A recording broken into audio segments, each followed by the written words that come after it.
За представете си личност, която управлявала най-мащабната наркотична империя на планетата в продължение на повече от половин век.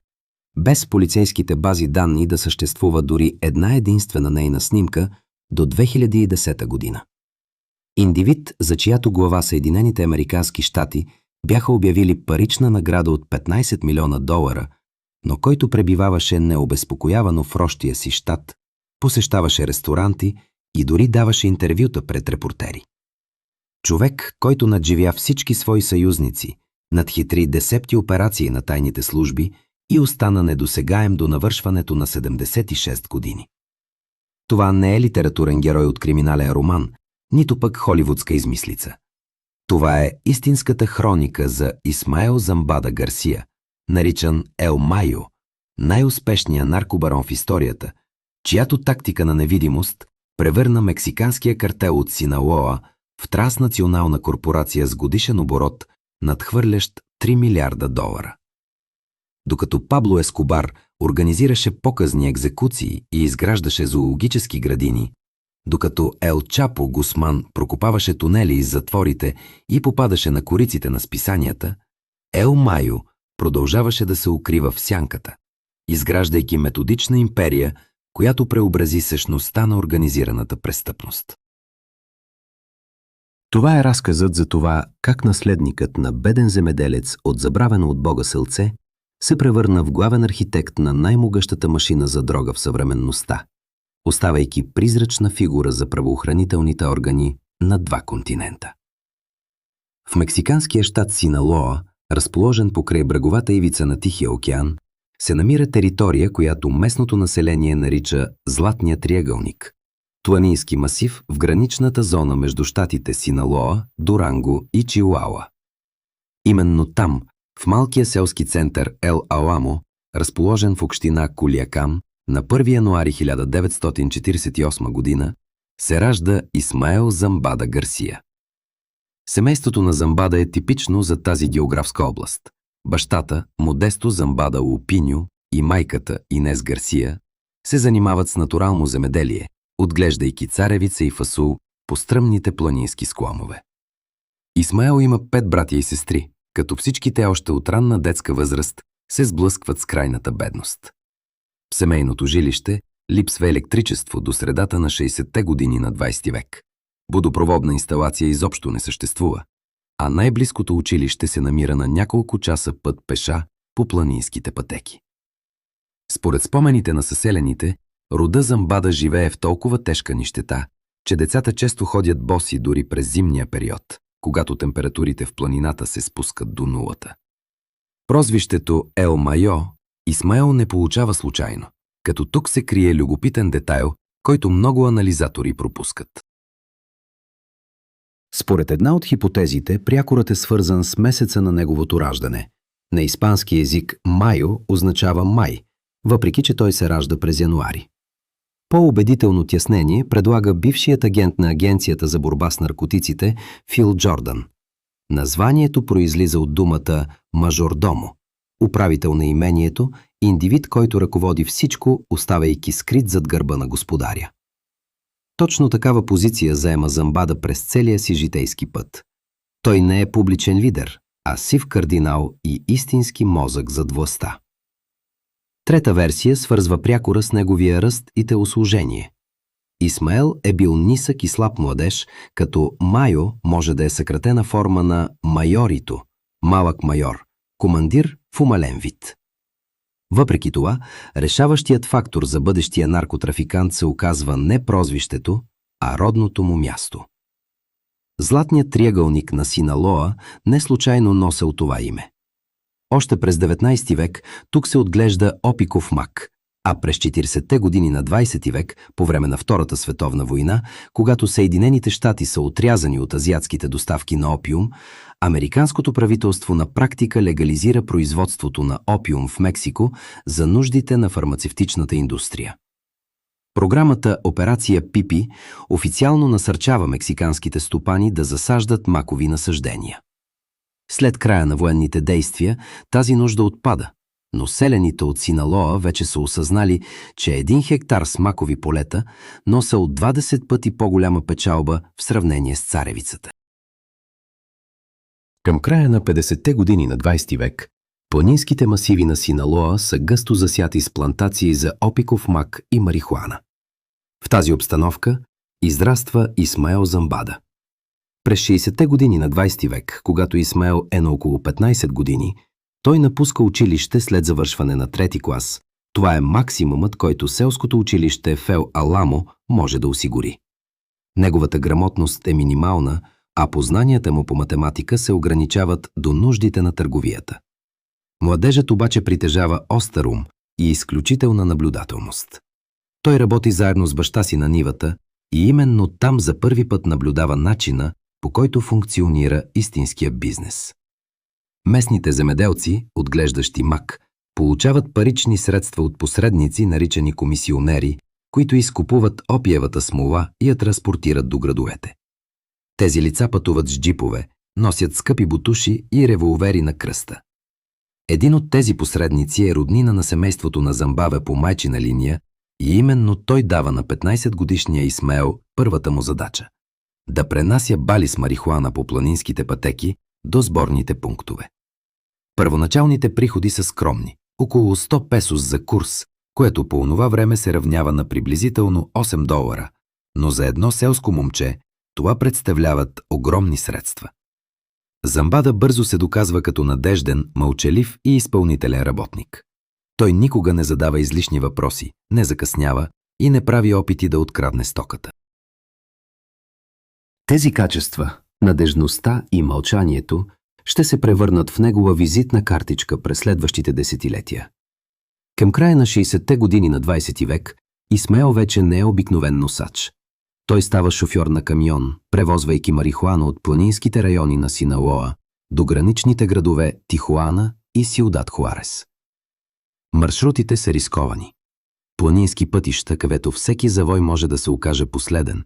Полицейски контролно-пропускателни пунктове, на които се налага или бързо бягство, или раздаване на подкупи, както и конкуренти, които не се колебаят да отнемат живот заради ценния товар. Ключов момент в биографията на Ел Майо е запознанството му с мъжа, наричан Лъвът от Сиера – Педро Авилес Перес. Авилес Перес е роден през 1938 година в същата община Бадирагуато като Замбада, а в началото на 70-те години на 20 век се превръща в легенда в света на мексиканските наркотици. Той пръв започва да използва малки самолети за превоз на забравени субстанции през държавната граница с Съединените щати. Заслужил си прякора Ел Леон де ла Сиера заради своята смелост и жестокост. Авилес контролира значителна част от производството и транспорта на хероин и марихуана в Синалоа и именно в неговата организация младият Исмаел Замбада получава истинско престъпно обучение. Авилес Перес му предават основното правило. В този занаят оцеляват не най-жестоките, а най-умните. Под ръководството на Лъва от Сиера, Замбада усвоява логистиката на наркотрафика. Научава се да преговаря с корумпирани полицаи и военни, разбира как функционират граничните пунктове и къде да изгражда тайни писти за кацане в пустинни местности. През 1978 година животът на Педро Авилес Перес е прекъснат при престрелка с федералната полиция в Кулиакам. Официалната версия гласи, че Лъвът от Сиера загива при самоотбрана срещу органите на реда, но според мнозина в криминалните среди той е предаден от свои приближени. По това време 30-годишният Исмаел Замбада вече е опитен контрабандист със собствена мрежа от контакти. Той не влиза в борба за наследството на Авилес и не обявява публично своите амбиции. Вместо това, продължава тихомълком своята работа, изграждайки връзки с нова изгряваща звезда в мексиканския наркосвят – Мигел Анхел Феликс Галярдо, бивш федерален полицай от Синалоа, който към края на 70-те години контролира съществена част от търговията с кокаин между Колумбия и Съединените щати. Именно с Феликс Галярдо Ел Майо навлиза в нова епоха – епохата на създаването на първия истински мексикански наркокартел, който поставя началото на кървава история продължила почти половин век и отнела стотици хиляди човешки животи. Мигел Анхел Феликс Галярдо е съвсем различен тип престъпник от всички останали, които Исмаел Замбада е срещал дотогава. Роден през 1946 година в Кулиакам, Феликс Галярдо е служил в Федералната съдебна полиция и дори като телохранител на губернатора на Синалоа, Леополдо Санчес Селис, което му осигурява ценни връзки в политическите среди. Към края на 70-те години той контролира стратегически важния град Гуадалахара, столица на щат Халиско, превръщайки го в транзитен пункт за колумбийски кокаин, насочен към Съединените щати. Феликс Галярдо притежава качествата, които липсват на повечето тогавашни наркотрафиканти. Стратегическо мислене и разбиране, че бъдещето е в организацията, а не в хаотичната конкуренция между разпокъсани групи. През 1980 година той свиква в Гуадалахара своеобразен престъпен самит, канейки всички най-големи контрабандисти от Синалоа, Сонора и Чилауа. Сред поканените са 32-годишният Исмаел Замбада Гарсия, 23-годишният Хоакин Гусман Лоера, по-познат като Ел Чапо, братята Арелиано Феликс от Тихуана, Рафаел Каро Кинтеро и Ернесто Фонсека Карио, с прякор Дон Нето. Всеки от тях контролира определена територия или е специализиран в конкретен вид наркотик, но същевременно си конкурират ожесточено, което води до кръвопролитни сблъсъци и загуба на приходи. Феликс Галярдо предлага революционна за времето си концепция – да се създаде федерация, в която всеки участник получава изключителни права върху дадена територия, така наречената плаза, през която преминава трафикът на дрога. Вместо да воюват помежду си, те ще отчисляват процент в обща каса, която да служи за подкупване на полицията, военните и политиците на федерално ниво. Така се ражда картелът от Гуадалахара, първото истинско организирано престъпно обединение в Мексико. Исмаел Замбада получава контрол над планинските райони в Синалоа и Дуранго, където се намират основните макови и марихуанени плантации. Неговата роля в новата структура е ясно определена – логистика и дипломация. Докато Рафаел Каро Кинтеро се занимава с отглеждането на марихуана в огромните плантации в Чилауа, а младият и амбициозен Ел Чапо Гусман отговаря за тунелите и транспорта, Ел Майо става човекът, който изгражда контактите с колумбийските доставчици на кокаин и договаря безопасни маршрути. Тогава се проявява неговият уникален талант. Замбада никога не повишава тон, не отправя заплахи и не демонстрира егото си. Той предпочита дълги преговори над бутилка текила, където намира компромиси, задоволяващи всички страни. Към средата на 80-те години на 20 век, картелът от Гуадалахара контролира почти целия наркотрафик между Латинска Америка и Съединените щати. Според оценките на Агенцията за борба с наркотиците, всяка година през мексиканската граница се превозват около 4 тона кокаин и над 5000 тона марихуана, носещи на картела годишен доход от $5 милиарда. Феликс Галярдо живее в луксозно имение в престижен квартал на Гуадалахара, където организира пищни тържества за генерали, губернатори и бизнесмени. Корупцията достига такива мащаби, че командващият федералната полиция в региона лично получава месечни плащания от $300,000, за да си затваря очите за дейността на картерната организация. Ел Майо, за разлика от своите съдружници, избягва публичността. Той не купува имения в градовете, предпочитайки скромни ранча в планините на Синалоа. Не организира шумни празненства и не се появява на светски събития. Неговото име почти не фигурира в полицейските доклади, а американските тайни служби до средата на 80-те години изобщо не подозират за неговото съществуване.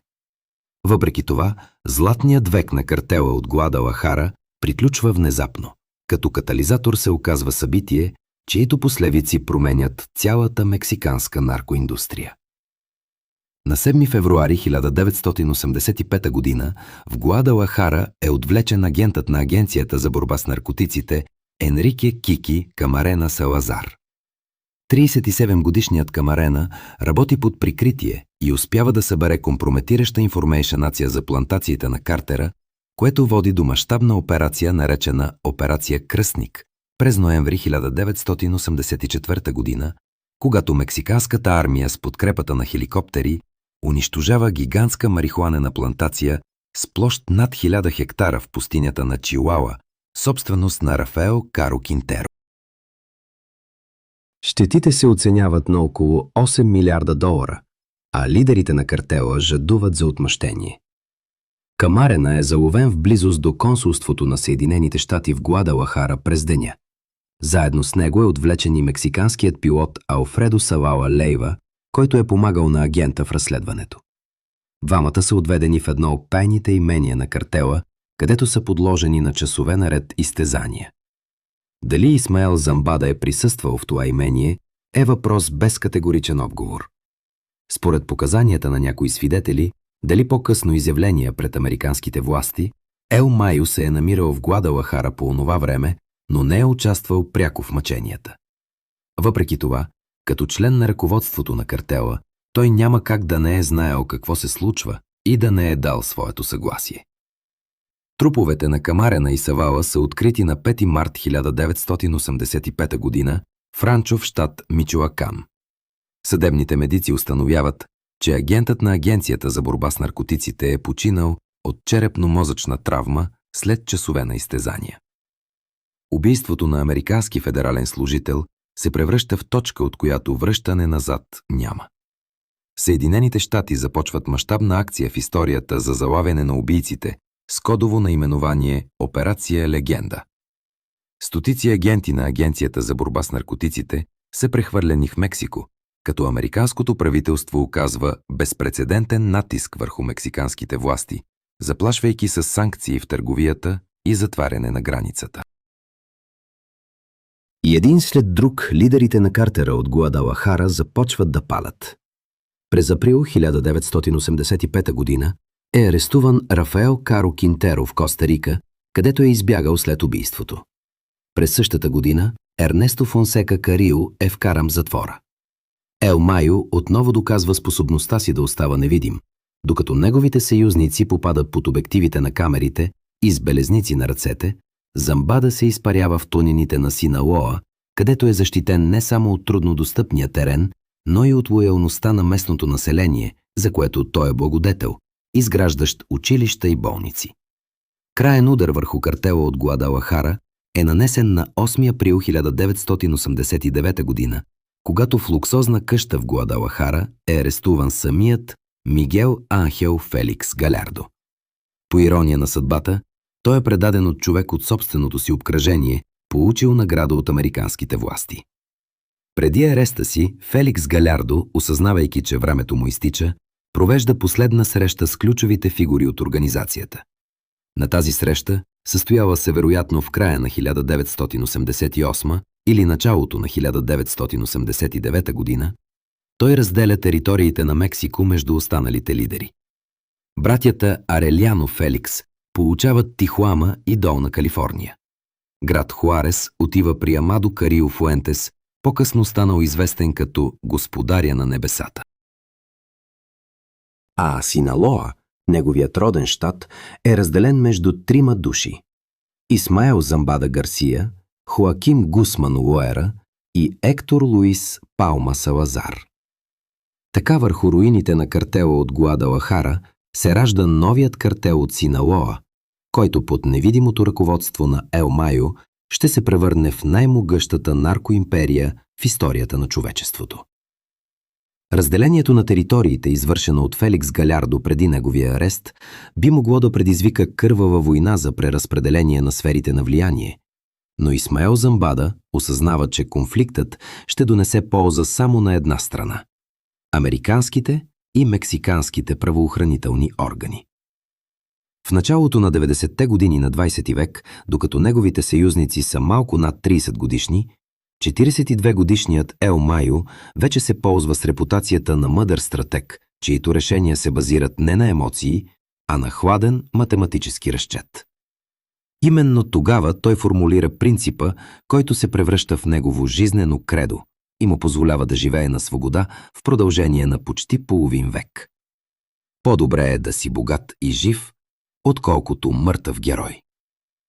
Тази философия радикално се различава от методите на колумбийските наркобарони, като Пабло Ескобар, който по същото време обявява тотална война на държавата, или от подходите на мексиканските конкуренти, предпочитащи да решават споровете с картечни откоси. Замбада избира друг път. Вместо сблъсъци – преговори. Вместо публичност – абсолютна скрита независимост. Вместо терор – системна корупция на всички нива на властта. Организационната структура на картела от Синалоа, изградена в началото на 90-те години, прилича повече на транснационална корпорация, отколкото на престъпна групировка. На върха на пирамидата се намира триумвират – Исмаел Замбада Гарсия, Хоакин Гусман Луера и Игнасио Коронел Вилереао, по-известен като Начо Коронел.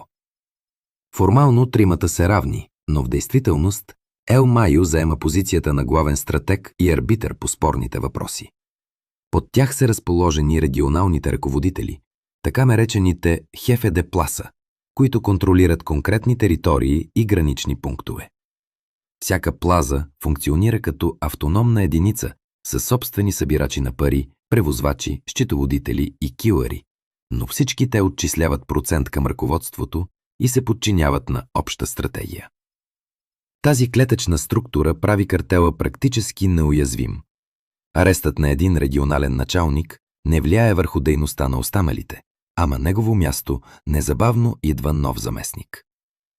Логистичната мрежа, създадена от Ел Майо през 90-те години, се превръща в еталон за ефективност в наркотрафика. За разлика от предшествениците си, разчитали на малки самолети и куриери с пратки, Замбада инвестира милиони долари в инфраструктура. Под негово ръководство са изкопани десетки тунели под мексиканско-американската граница, снабдени с вентилация, осветление и релси за вагонетки. Най-известният тунел, открит през 1993 година в Сан-Луис, Рио Колорадо, се простира на 270 метра и разполага с хидравлични асансьори. Според изчисленията на Агенцията за борба с наркотиците, през него са преминали над 17 тома кокаин на стойност около 700 милиона долара. Едновременно с това, картелът започва да използва полупотопяеми подводници, построени в джунглите на Колумбия и Еквадор. Всеки такъв плавателен съд може да побере до 8 тома кокаин и на практика остава незабележим за радарите на бреговата охрана. Към края на 90-те години флотът на картела от Синалоа наброява поне 50 подводници, плаващи между Тихоокеанския бряг на Южна Америка и Мексико. Истинският шедьовър на Ел Майо обаче се оказва корупционната система, пронизала мексиканската държава от най-ниско до най-високо ниво. За разлика от предходните лидери, подкупващи отделни полицаи или военни, Замбада изгражда цели чадъри на федерално ниво. Според показанията на Хесус Рей Замбада, брат на Ел Майо, станал по-късно ключов свидетел в Съединените щати, картелът отделя всеки месец над 10 милиона долара за подкупи на длъжностни лица. В списъка с бенефициенти фигурират губернаторите на щатите Синалоа, Сонора и Долна Калифорния, командващите военните окръзи, началниците на федералната полиция и дори висши ръководители на главната прокуратура.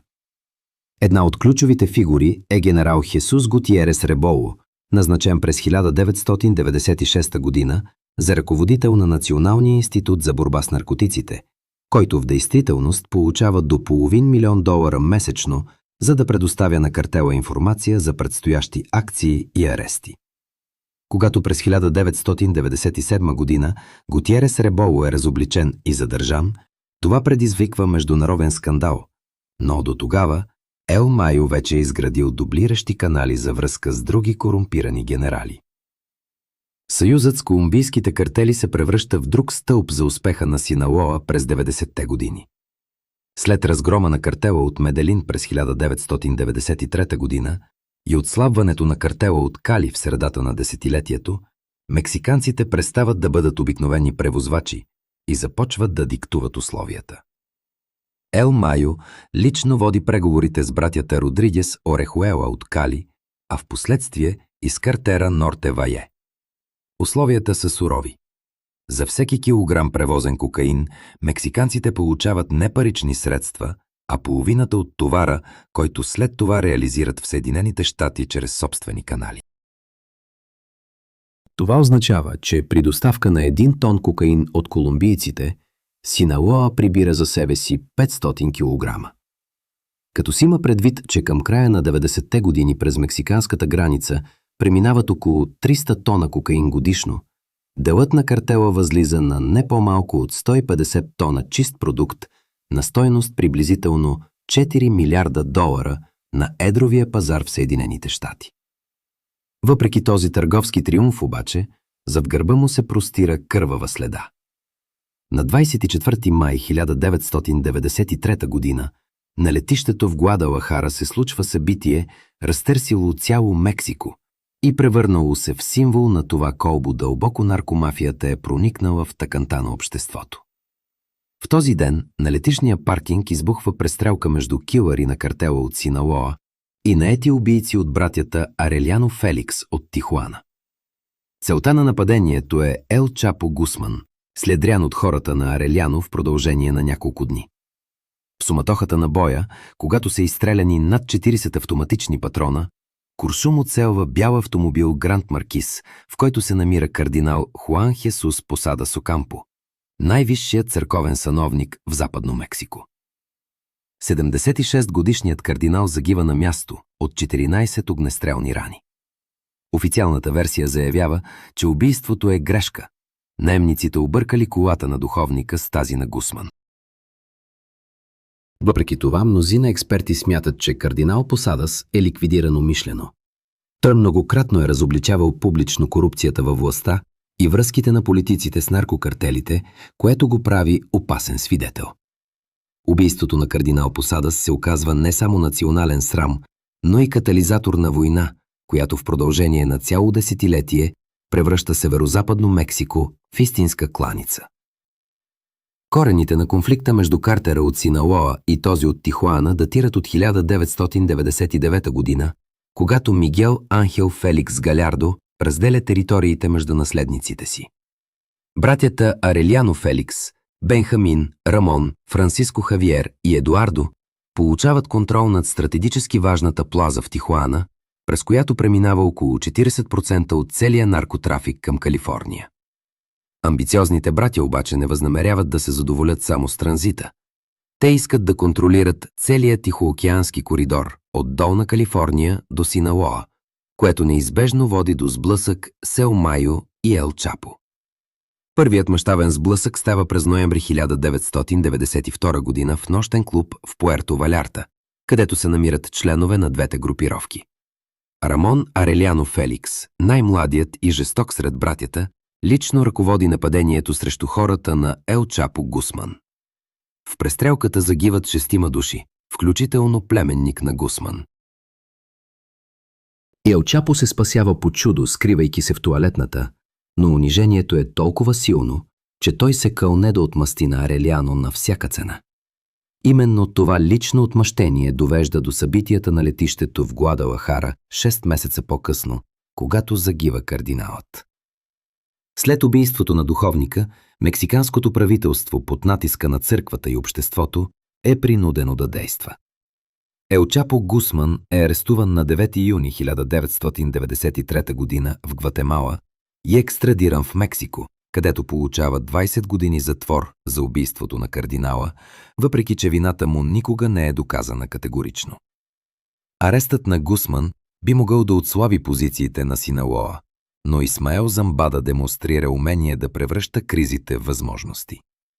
Докато Ел Чапо се намъра в затвора Пуенте Гранде, откъдето продължава да ръководи операции чрез корумпирани пазачи, Ел Майо поема пълен контрол върху военните операции срещу Тихуана. Неговата стратегия се различава от импулсивните действия на Гусман. Вместо фронтални атаки, Замбада залага на методичното унищожаване на вражеската инфраструктура и купуване на ключови фигури във враждия лагер. До 1995 година войната достига такава интензивност, че в граничните градове Тихуана, Енсенада и Росарито ежедневно се намират трупове със следи от изтезания. По данни на Мексиканската главна прокуратура, само в периода 1995 до 1997 година в щат Долна Калифорния са регистрирани над 400 убийства, свързани с блъсъка между картелите, като това е само официалната статистика. Обратът настъпва на 10 февруари 2002 година в курортния град Мазатлан, щат Синалоа. Рамон Арелиано Феликс, издирван на федерално ниво с награда от $2 милиона за главата си, се появява в града за среща с местни дилъри. Според една от версиите, неговото местонахождение е предадено от корумпирани полицаи, работещи за Ел Майо. Според друга версия, Замбада лично организира засавата, използвайки контакти с щатската полиция. Когато автомобилът на Рамон е спрян от полицейски патрул на улица Карнавал, 37-годишният наркобарон открива огън с автомат, убивайки офицера Антонио Арагон Перес. В последвалата престрелка Рамон получава смъртоносна рана в главата и умира след броени минути. Неговата смърт е тежък удар за картела от Тихуана. Рамон е не само ръководител на военното крило. Той е душата на организацията, човекът вдъхващ страх и държещ килърите в подчинение. 2 седмици след гибелта на Рамон, на 9 март 2002 година, е заловен по-големият му брат Бенхамин Арелиано Феликс, смятан за главен стратег на картела. Той е предаден от един от най-близките си сътрудници, който получава $5 милиона от американските власти и нова самоличност чрез програмата за защита на свидетели. Двойният удар, смъртта на Рамон и арестът на Бенхамин, фактически обезглавява картела от Тихуана. Останалите братя не притежават нито харизмата, нито стратегическото мислене на предшествениците си. До 2003 година картелът от Синалоа установява контрол над повечето гранични пунктове в Долна Калифорния, а Ел Майо утвърждава репутацията си на човек, който побеждава не с груба сила, а с търпение, изчисления и умение да използва държавния апарат като оръжие срещу конкурентите. Победата над картела от Тихуана прави Синалоа доминираща сила на Тихоокеанското крайбрежие, но истинската власт на Ел Майо се проявява не на бойното поле, а в коридорите на властта. На 1 декември 2009 година Висенте Фокс Кесада от партията на националното действие става президент на Мексико, прекъсвайки 70-годишната хегемония на институционалната революционна партия. Смяната на управлението би могла да представлява заплаха за изградените корупционни схеми, но Исмаел Замбада отдавна е разбрал основното правило за оцеляване в наркотрафика. Политиците се сменят, но нуждата от пари остава непроменена. Според показанията на Серхио Вилиареал Бараган, бивш високопоставен член на картела Белтран Лейва, арестуван през 2010 година, само през първата година от президентството на Фокс, картелът от Синалоа харчи около $50 милиона за установяване на нови контакти във федералното правителство. Ключова фигура в тази схема е Хенаро Гарсия Луна, назначен през 2001 година за ръководител на Федералната агенция за разследване, мексикански еквивалент на ФБР. Гарсия Луна, произхождащ от скромно семейство, направил главозамайваща кариера в правоохранителните органи. Изглежда като олицетворение на новото и честно Мексико. Той е учил в Съединените щати, придобил е магистърска степен по криминология и е произнасял пламенни речи за борбата с организираната престъпност. Зад фасадата на борец срещу наркомафията обаче се крие един от най-корумпираните длъжностни лица в историята на страната. През 2019 година, след ареста му в Съединените щати, Федералната прокуратура ще представи доказателства, че в периода от 2001 до 2012 година Гарсия Луна е получил от картела от Синалоа не по-малко от $100 милиона. В замяна, той предоставя информация за предстоящи операции срещу картела, организира арести на конкуренти и дори разрешава използването на федерални полицаи за ескортиране на пратки с дрога. Агентите на Агенцията за борба с наркотиците по-късно ще нарекат тази система картел на държавно ниво. Толкова дълбоко Синалоа е проникнала във властовите структури. Въпреки това, истинският златен век на картела започва с идването на власт на Фелипе Калдерон през декември 2006 година. Новият президент, стремейки се да легитимира спорното си избиране, обявява тотална война на наркокартелите, изпращайки 50 000 военнослужещи в проблемните региони. За повечето наркогрупировки това е катастрофа, но Ел Майо, притежаващ безупречно стратегическо мислене, вижда във военната операция на Калдерон уникален шанс. Чрез контролирани от него генерали и политици, картелът от Синалоа започва да насочва военните операции срещу своите конкуренти – картера от Гулф, картера от Хуарес и Лос Сетас. На практика, мексиканската армия се превръща във военно крило на Синалоа, разчиствайки териториите от враждебни групи под предлог за борба с наркотрафика. Статистиката говори сама за себе си. От 2006 до 2010 година са арестувани или елиминирани над 80 лидери на враждебни картели, докато висшето ръководство на Синалоа остава на практика невредимо. Но дори най-здравите съюзи обикновено се разпават, когато става въпрос за пари и власт. През 2008 година настъпва разкол, който може да струва на Ел Майо не само империята, но и живота. Артуро Белтран Лейва, наричан Ел Барбас, брадатият, един от най-старите съюзници на Замбада, контролиращ щаб Морелос и стратегически важното летище в Толука, близо до град Мексико, обвинява ръководството на Синалоа в предателство. На 21 януари 2008 година по-малкият му брат Алфредо Белтран Лейва е арестуван в Кулиакам с участието на мексикански специални части и агенти на Агенцията за борба с наркотиците. Артуро е убеден, че информацията за местонахождението на брат му е предадена от Ел Чапо Гусман, избягал от затвора през 2001 година след организирано бягство. Обвиненията биха могли да бъдат отправени и към Ел Майо, но Белтран Лейва насочва гнева си срещу по-публичния Гусман, обявявайки му кръвна вендета. Войната между бившите съюзници надминава по жестокост всичко, което Мексико е виждало дотогава. Артуро Белтран Лейва привлича на своя страна Едгар Валдес Вилияреал, наричан Ла Барби, американец от мексикански происход, бивш футболист от Тексас, станал в началото на 2000-те години един от най-безмилостните килъри в света на картелите. Ла Барби се специализира в показни екзекуции. Неговите жертви са откривани обезглавени, с изчупани сърца или разтворени в киселина. В отговор, Синалоа използва елитни военни подразделения, формално ангажирани в борбата с наркомафията.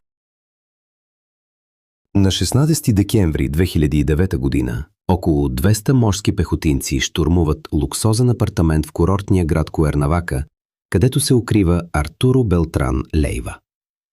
След двучасова престрелка, при която са изстреляни над 3000 патрона, тялото на 88-годишния наркобарон е открито на стълбите с огнестрелни рани в главата и гърдите. До него лежат 38 автомата АК-47 и повече от 60 гранати. Седмица по-късно, майката на Артуро и 4 негови роднини, дошли да го изпратят на погребението, са убити от неизвестни лица в траурния дом.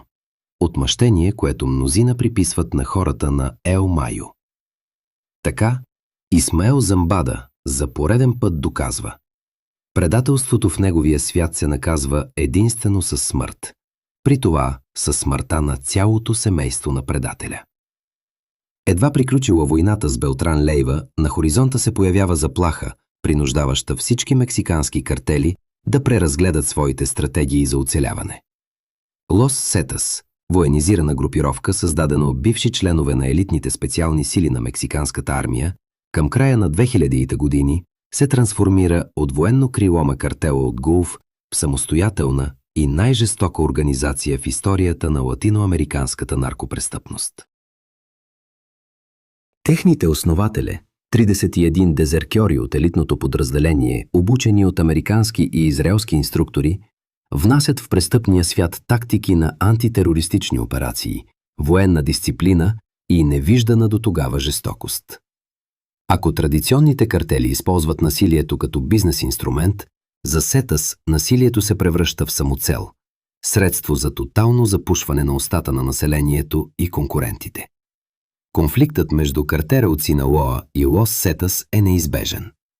До 2008 година Сетас контролират стратегическите щати в източно Мексико – Тамаулипас, Нуево, Ларедо, значителна част от крайбрежието на Мексиканския залив и започват експанзия на запад, в зоните на влияние на Синалоа.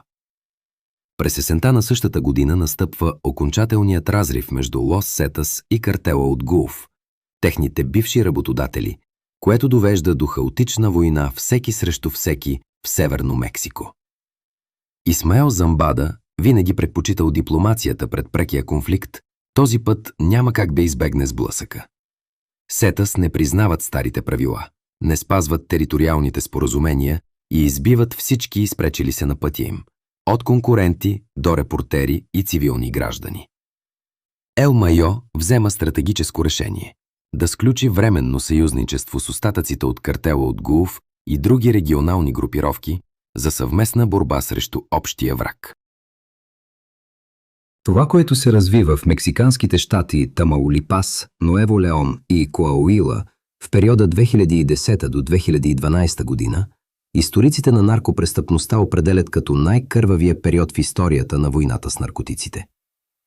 На 24 август 2010 година в изоставено ранчо в община Сан Фернандо, щат Тамаулипас, са открити телата на 72 мигранти от Централна и Южна Америка, 58 мъже и 14 жени. Всички са разстрелвани от упор с изстрели в тила. Единственият оцелял, еквадорецът Луис Фреди Лала Помавила, ранен във врата, разказва, че техният автобус е спрян от мъже в черни военни униформи. Килърите на Лос Сетас предлагат на мигрантите да работят за картела като куриери на дрога или убийци. Когато те отказват, всички са разстрелвани. Това не е просто масово убийство. Това е послание към конкурентите и обществото. Лос Сетас не правят разлика между бойци и цивилни граждани. Истинският мащаб на жестокостите обаче се разкрива през април 2011 година, когато в поредица от ранча в същия Сан Фернандо са открити 193 тела в 47 тайни гроба. Жертвите са пътници от междуградски автобуси, които Сетас спират систематично по магистралата между Монтерей и Матаморос. Мъжете са принуждавани да се бият помежду си до смърт в гладиаторски битки, като победителите са вербувани за килъри, а победените – ликвидирани. Жените са изнасилвани и продавани като сексуални рубини. Децата просто са разстрелвани. Според показанията на заловени членове на Сетас, тази практика е била разрешена от ръководството на организацията като средство за попълване на редиците и тероризиране на населението. Държавните власти са напълно парализирани, полицията или сътрудничи на Сетас, или се страхува да се намеси. Едва след намесата на федералната армия става възможно започването на ексхумацията на телата. Връхната точка на кървавата кланя е палежът на казино Рояле в Монтерей на 25 август 2011 година. Около 3 часа след обед, 5 въоръжени мъже нахлуват в претъпканото игрално заведение, заливат с керосин входните врати и подпалват сградата.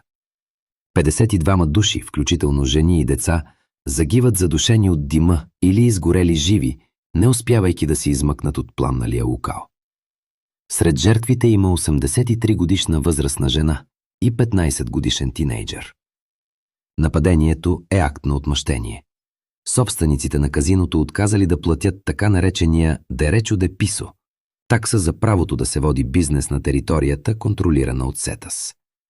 Това клане разтърсва дори свикналото с насилието Мексико и принуждава президент Калдерон да изпрати допълнителни войски в Монтерей. Ел Майо координира отговорните действия, използвайки изпитана тактика. Не преки сблъсъци, а партизанска война чрез местни клетки и съюзници. Според мексиканското разузнаване в периода 2010 до 2012 година, Синалоа харчи около $200 милиона за въоръжаване на местни милиции в щатите Веракрус, Коауила и Нуево Леон, където те воюват срещу Сетас под прикритието на групи за самоотбрана. Едновременно с това, картелът продължава да използва корумпирани военни за целени атаки срещу лидерите на Сетас. На 9 октомври 2012 година водачът на Лос Сетас Хериберто Ласкано с прякор Ел Веруга е убит от морски пехотинци в град Прогресо, Коауила. По непотвърдени данни, информацията за местонахождението му е предоставена от агенти на Ел Майо, внедрени в обкръжението на Ласкано. Войната с Сетас струва на Мексико над 50 000 живота за 4 години, но Синалоа издържа и дори разширява териториите си в източната част на страната. Докато Мексико кръвоточи във войната с Лос Сетас, в самата организация на картела от Синалоа започват тектонски промени, които завинаги ще променят баланса на силите в организацията. На 29 юли 2010 година в луксозно имение в жилищен комплекс Либърти в Сапопан, предградие на Гуадалахара, е убит Игнасио Начо Коронел Вилереал, третият човек в ръководния триумвират на Синалоа и един от най-старите съюзници на Ел Майо. 53-годишният Коронел контролира производството и транспорта на метамфетамин в щатите Халиско, Наярит и Колима, а годишният му доход се оценява на над $1 милиард.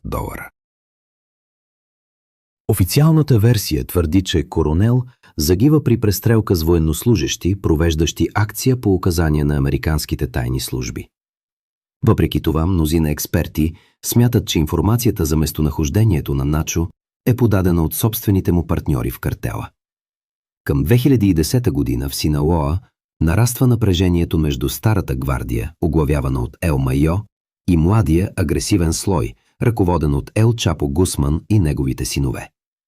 Коронел се придържа към старите методи на водене на бизнес, избягвайки прекомерното насилие и публичността, което влиза в противоречие с новите реалности в наркоиндустрията.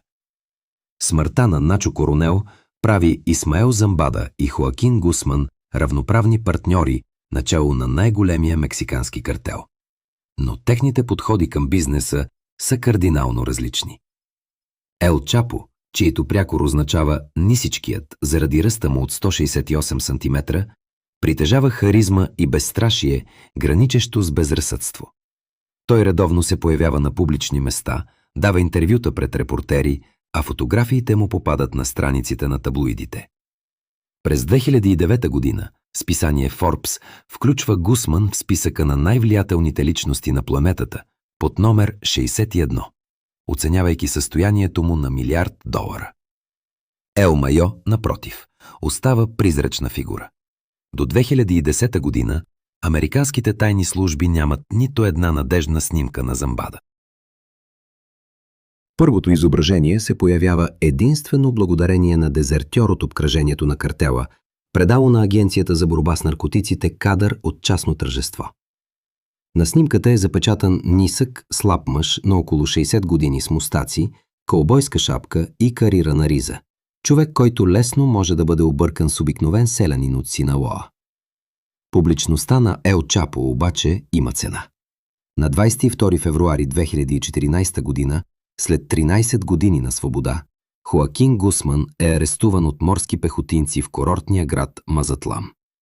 Операцията е проведена с участието на агенти от Агенцията за борба с наркотиците и се базира на данни, получени чрез подслушване на телефонните разговори на най-близкото обкръжение на Гусман. 56-годишният наркобарон е заловен в апартамента на хотел Мирамар, без нито един изстрел, криещ се в банята, заедно със своята любовница, бившата царица на красотата Ема Коронел. Мексиканските власти ликуват, американците настояват за незабавна екстрадиция, но Исмаел Замбада посреща ареста на партньора си с олимпийско спокойствие. Според сведения на информатори от Агенцията за борба с наркотиците, още на следващия ден след задържането на Ел Чапо, Ел Майо свиква съвет на регионалните ръководители и обявява, че бизнесът продължава по-старому. Гусман е затворен във федералния затвор с максимална сигурност Алтипламо, номер 1 в щат Мексико. Най-охраняваният затвор в страната, оборудван с най-съвременни системи за наблюдение. Въпреки това, на 11 юли 2015 година, 16 месеца след ареста, Ел Чапо бяга по начин, останал в историята като най-дерзкия в мексиканската пенитенциарна система. В 8 часа и 52 минути вечерта Гусман изчезва от килията си през отвор с размери 1,5 метра в пода на душовата зона, водещ към тунел с дължина 1,5 км, височина 170 см и ширина 75 см, снабден с вентилация, осветление и релси с мотокар. Тунелът е изкопан за няколко месеца, излизайки в незавършена къща извън пределите на затвора. Според специалисти, строителството струва поне $5 милиона и изисква участие на професионални инженери и миньори. Скандалът е огромен. 7 висши служители на затворническата система са арестувани, а директорът на затвора Валентин Карденас изчезва безследно. Мнозина експерти считат, че бягането би било невъзможно без участието на Ел Майо, разполагащ с ресурсите и контактите за организиране на мащабна операция. Свободата на Гусман обаче трае само 6 месеца. На 8 януари 2016 година, след престрелка в град Лос Мочис, щат Синалоа, морските пехотинци залавят отново Ел Чапо. Този път мексиканските власти не желаят да рискуват.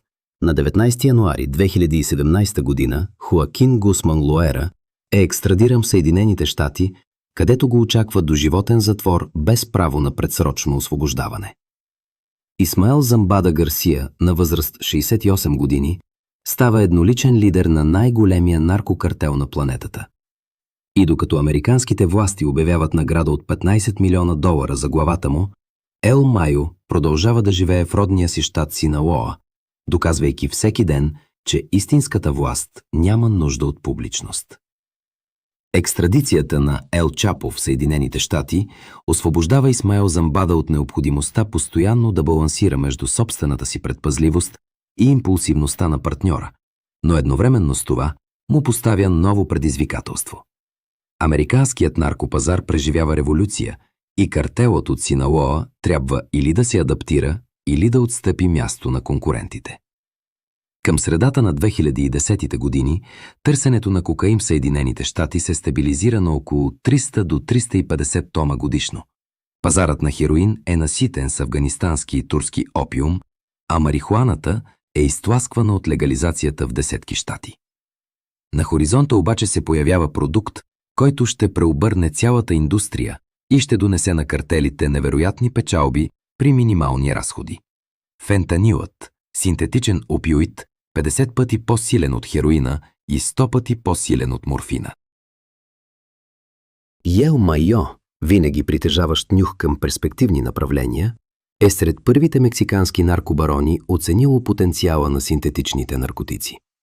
Още в началото на 2000-те години, когато Игнасио Коронел развива производството на метамфетамин, Замбада разбира основното предимство на синтетичните субстанции – липсата на зависимост от земеделските цикли, климата и площта на плантациите.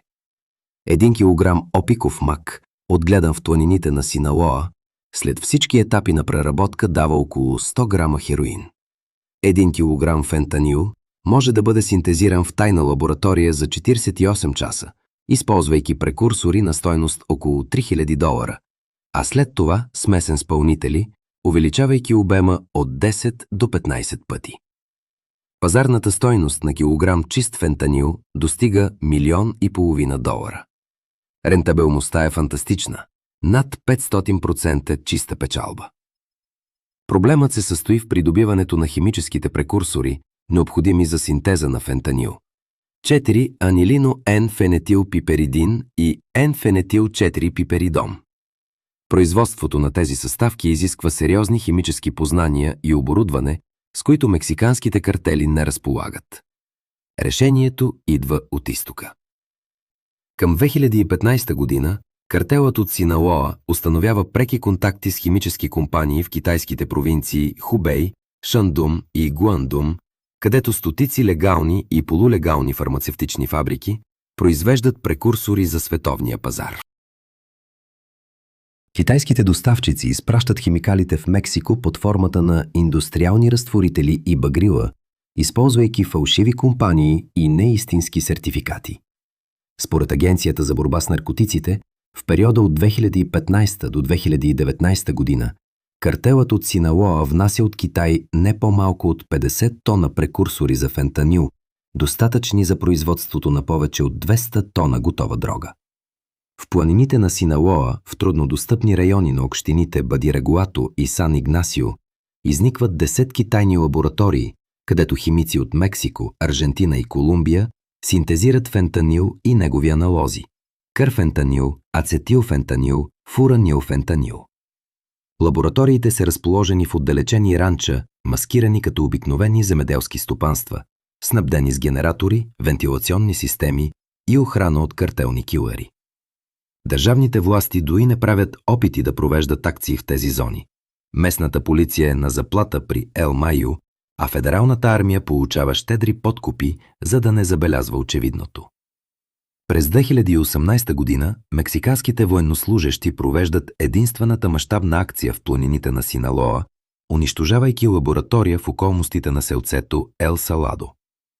Там са открити 50 кг чист фентанил, 2 тона прекурсори и оборудване на стойност над $2 милиона.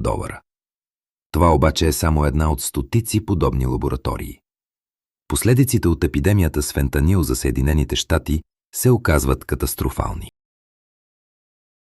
Ако през 2015 година от свръхдоза синтетични опиоиди в Америка загиват 9500 души, през 2017 тази цифра нараства до 28 000, а през 2003 година надхвърля 56 000 смъртни случая.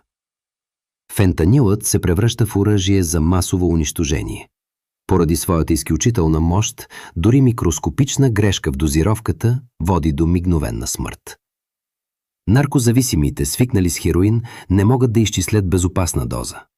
Дилърите смесват фентанил с кокаин, метамфетамин и фалшиви хапчета, представени за оксиконтин и ксанакс, което води до смъртта на хора, дори не подозиращи, че приемам опиоиди. Американските власти обявяват национална епидемия с опиоиди, но потокът от фентанил продължава да нараства. През този период в структурата на картела от Синалоа настъпват промени, почти довели до разкол в организацията. След ареста на Ел Чапо, неговите синове Иван Архивалдо, Хесус Алфредо, Овидио и Хоакин Гусман Лопес, известни като Лос Чапитос, започват да претендират за бащиното наследство. Млади, амбициозни и безмилостни, те контролират голяма част от производството на фентанил и метамфетамин, но техните методи се разминават със стратегията на Ел Майо. Това се проявява особено ярко на 17 октомври 2019 година при събитие, наречено от мексиканците Кулиаканасо – черният ден на Кулиакан. В този ден военните и Националната гвардия правят опит да арестуват Овидио Гусман в неговия дом в престижен квартал на силицата на Синалоа. Лос Чапитос, обаче, отвръщат с такава сила, че властите са принудени да капитулират. Стотици килъри от картела, седрокалибрени картечници, гранатомети и бронирани автомобили блокират града, вземат за заложници 8 военнослужещи и откриват огън по жилищни квартали. След 6-часова престрелка, президентът Андрес Мануел Лопес Обрадор лично издава заповед за освобождаване на Овидио, за да се избегнат масови жертви сред цивилното население. Ел Майо, според показанията на информаторите, е вбесен от показната война срещу държавата, но мълчи, осъзнавайки, че откритият конфликт с Лос Чапитос ще разцепи картела. Напрежението между старата гвардия на Ел Майо и младите Лос Чапитос нараства в продължение на няколко години, но никой не предполага, че то ще се разреши по най-неочаквания начин – чрез предателство, което ще влезе в историята на наркопрестъпността като една от най-циничните операции за отстраняване на конкурент. На 25 юли 2024 година, около 4 следобед местно време, малък частен самолет Beechcraft King Air каца на летище Дорис Мюър в Ел Пасо, Тексас. На борда се намират двама пътници. 76-годишният Исмаел Замбада Гарсия, издирван от американските тайни служби повече от 30 години, и 37-годишният Хоакин Гусман Лопес, един от синовете на Ел Чапо. Минути след кацането, летателният апарат е обкръжен от агенти на ФБР и вътрешната сигурност. Ел Майо е арестуван без нито един изстрел, за първи път от половин век с белезници на ръцете. Обстоятелствата около задържането стават предмет на горещи дискусии и дават начало на множество версии. Според официалната позиция на американските власти, Хоакин Гусман Лопес доброволно пътува до Съединените щати, за да се предаде на правосъдието, взимайки със себе си Ел Майо като бонус. Адвокатите на Замбада обаче незабавно заявяват, че техният клиент е отвлечен против волята му. Според техните думи, Гусман Лопес кани Ел Майо на среща, уж за обсъждане на конфликт между двете фракции в картела и разрешаване на спор за контрола над териториите в Северен Синалоа. Срещата трябвало да се проведе в едно от тайните ранча близо до Кулиакам. Замбада, гласувайки доверие на сина на стария си партньор, пристига без сериозна охрана. Там той е завързан, опоен с седативи и натоварен на сила в самолета. Пилотът, нет от Гусман Лопес, поема на север, пресича границата с Съединените щати и каца в Ел Пасо, където вече чакат американските федерални агенти. Версията на адвокатите получава частично потвърждение от неочакван източник.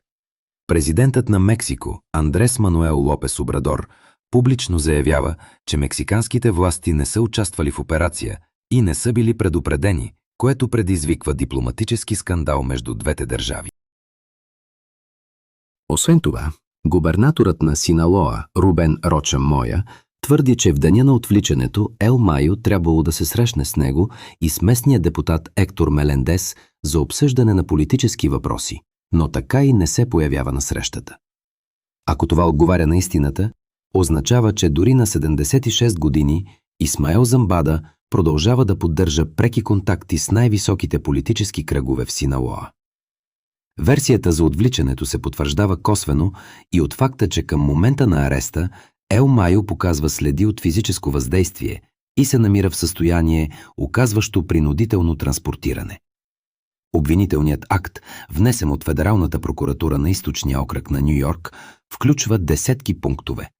Ръководство на престъпна организация, международен наркотрафик, пране на пари, използване на огнестрелно оръжие при извършване на престъпления и поръчкови убийства. Прокурорите заявяват, че под ръководството на Замбада картелът от Синалоа е превозил в Съединените щати повече от 200 тона кокаин, 100 тона хероин, 50 тона метамфетамин и хиляди килограми фентанил на обща стойност над 14 милиарда долара. Обвинението обхваща и конкретни убийства, ликвидиране на конкуренти, екзекуции на информатори, саморазправи с журналисти. Особено внимание е отделено на периода от 2012 до 2024 година, когато Ел Майо на практика ръководи картела самостоятелно. Арестът на легендарния наркобарон предизвиква незабавна и кървава реакция в Синалоа. Фракцията Лос Майос, лоялна към Исмаел Замбада и оглавявана от неговия син Исмаел Замбада Сикайрус, наричан Маито Флако, обвинява Лос Чапитос в предателство и обявява война. От края на юли до септември 2024 година Кулиакан се превръща в бойна зона. Въоръжени стълкновения по улиците, отвличания, убийства, изгорели автомобили и картелни блокпостове в централните булеварди. По официални данни за 2 месеца война загиват над 200 души, включително килъри от двете фракции, полицаи и случайни жертви. Хиляди жители напускат града, училищата и университетите са затворени, стопанският живот е парализиран. Губернаторът на Синалоа се обръща към федералното правителство с искане за намеса на армията, но президентът Лопес Обрадор, следвайки стратегията за прегръдки вместо куршуми, дълго време отказва провеждането на мащабна военна операция. Синовете на Ел Майо, Исмаел Замбада Сикайрус, Маито Флако, Серафин Замбада Ортис и Висенте Замбада Ниебла, Висентио, поемат управлението на бащината фракция, контролирайки конкретни аспекти от бизнеса. Висенте, впрочем, се намира в американски затвор от 2013 година след споразумение с прокуратурата, в рамките на което дава показания срещу корумпирани мексикански и американски длъжностни лица, включително Хенаро Гарсия Луна. Именно неговите показания през 2019 година водят до ареста на бившия министър на сигурността на Мексико в Далас. Маито Флако, най-възрастният и влиятелен сред синовете, според оценките на Агенцията за борба с наркотиците, контролира около 40% от операциите на картела в щатите Синалоа, Сонора и Долна Калифорния. Лос Чапитос запазват контрол над производството на фентанил и метамфетамин, както и над основните гранични пунктове в Аризона и Ню-Мексико. Формално разпределение на териториите не е извършено, но де-факто картелът от Синалоа се трансформира в федерация от две полуавтономни структури, координиращи действията си чрез посредници. Икономическото влияние на картела от Синалоа остава колосално дори след ареста на неговия лидер. Според изчисленията на експерти от корпорация Ранд, проведени през 2024 година, картелът контролира от 40 до 50% от целия наркотрафик между Латинска Америка и Съединените щати, което се разснява на годишен оборот от 3 милиарда и половина до 4 милиарда долара само на едровия пазар. Дребнопродажната стойност на дрогата, доставена от Синалоа, достига 15 до 20 милиарда долара годишно. Картелът активно диверсифицира бизнеса си, инвестирайки в легални сектори – недвижими имоти в Мексико, Съединените щати и Канада, минни предприятия, селско стопанство, туризъм и дори възобновяема енергия. Мрежа от кухи кампании, регистрирани в Панама, Белиз, Бахамските острови и Каймановите острови, позволява изпирането на милиарди долари годишно чрез сложни схеми с участието на международни банки и криптоборси. Политическите връзки, изградени от Ел Майо в продължение на половин век, надживяват неговия арест. Корупцията в Мексико достига такива мащаби, че изкореняването й е невъзможно без пълен рестарт на държавния апарат. През октомври 2024 година мексиканската неправителствена организация «Мексиканци срещу корупцията и безнаказаността» публикува изследване, според което не по-малко от 15 действащи и бивши губернатори на мексикански щати имат преки или косвени връзки с картела от Синалоа в периода от 2006 до 2024 година. 7 от тях получават редовни плащания в замяна на ненамеса в дейността на картера.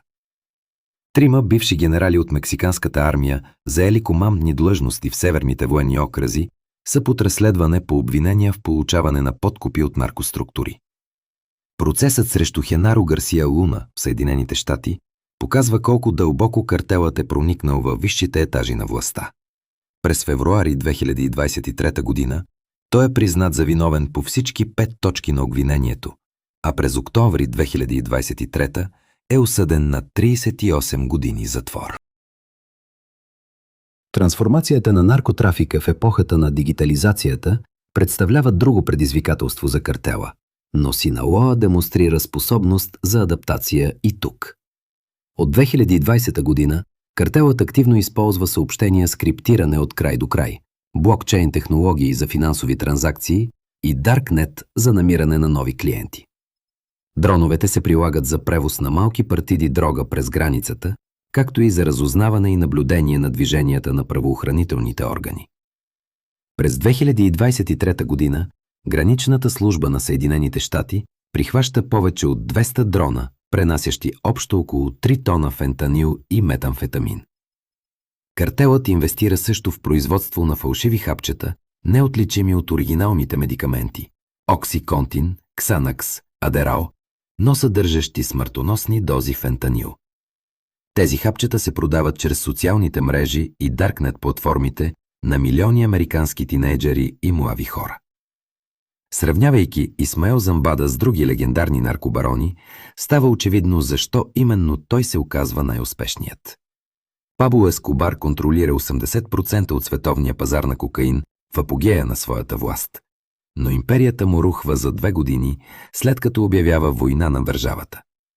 Ел Чапо, Гусман, 2 пъти дреско бяга от затворите и се превръща в медийна звезда, но накрая получава доживотен затвор. Мигел Анхел Феликс Галярдо обединява мексиканските наркобарони в Първата федерация, но прекарва в затвора 36 години до смъртта си през 2025 година. Ел Майо, напротив, избягва публичността, не воюва с държавата, не изгражда зоологически градини и палати, не дава интервюта пред репортери. Той прави едно нещо – печели пари и оцелява.